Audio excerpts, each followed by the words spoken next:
Looking to increase your understanding of heart rate and how to improve your ability to lose fat? You've come to the right place. Let's check it out.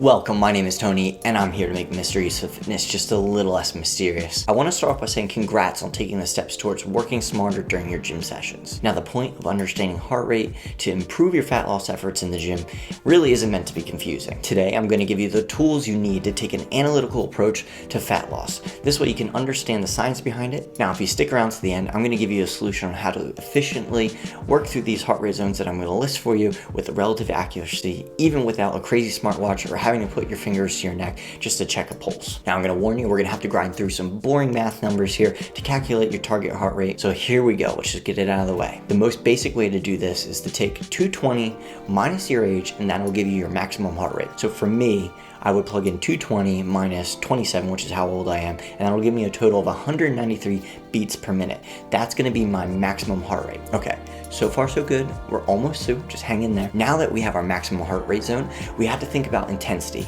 There are 6 rate zones that we're gonna work through. Zone 1 is gonna be the low end of your intensity. It's going to often be used for your recovery zone. Zone 6 is your maximum aerobic intensity zone. All of these zones are signified by a percentage of your maximum heart rate. So now hang in there. All this jargon is going to really mean something to you very soon. The zones we're most interested in are zones 2 through 5. Zone 2 is going to be represented by 65 to 75% of your maximum heart rate. Zone 3 is 75 to 80% of your maximum heart rate. Zone 4 is 80 to 85, and zone 5 is 85 to 90% of your maximum heart rate. Flashing up on the screen are my 5 heart rate zones of interest based off my maximum heart rate. This maximum heart rate, remember, was 193. Feel free to pause the video and calculate your own. You'll see zone 2 is 125 to 144 beats per minute. Zone 3 is 145 to 154 beats per minute. Zone 4 is 155 to 164 beats per minute, and zone 5 is 164 to 174 beats per minute. Great, so what do all these zones and beats per minute mean to me and to my fat loss goals? So I want you to take a special interest in zone number 2.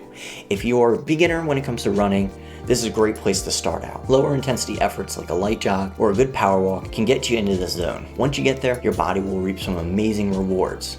This is also the zone that improves our body's use of fat. It's going to teach your muscles to conserve the limited carbohydrate stores they need for more intense exercise. The key here is that this is a fantastic fat burning heart rate zone. So while you might think that all your problems are solved right here, so you just click off the video, I want you to wait because there's a lot more info in this. If you watched our previous video on how to lose fat listed above here in the card, you've learned that we need to create a caloric deficit to affect a fat loss. While zone 2 may be better at targeting your fat cells for energy use, it's not nearly as good at burning calories as the zones above it. That means you'll need to put in much more time to see those fat loss effects. If your overall goal is to lose fat, you need to burn those calories. To do that, I would recommend reaching up into zones 3, 4, and 5 to see those fat loss goals in a quicker time. You can drastically cut down your cardio times by implementing HIIT or interval training. There are a few ways you can create a change in your workout intensity to reach those higher zones through intervals. You can jog in zone 2 for a bit, then pick up the pace for a different lengths of time. The longer you hold a higher pace, the higher your heart rate's going to climb. You could also hold the same zone 2 speed,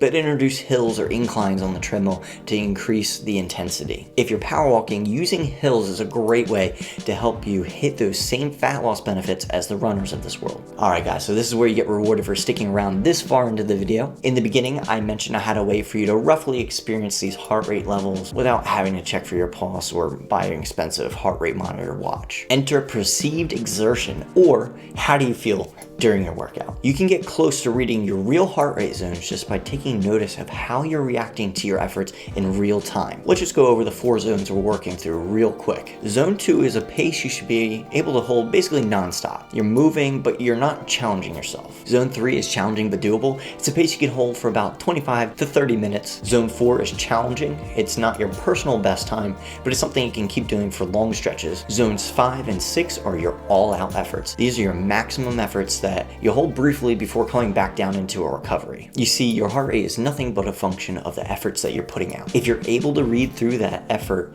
just by asking the question, how am I feeling? You don't need to go crazy spending money on a smartwatch or doing math calculations. Just know that those options are there for you when you are ready to take those steps in your fitness journey up to that next level. If you have any questions about heart rate zones, ask it in the comment section below.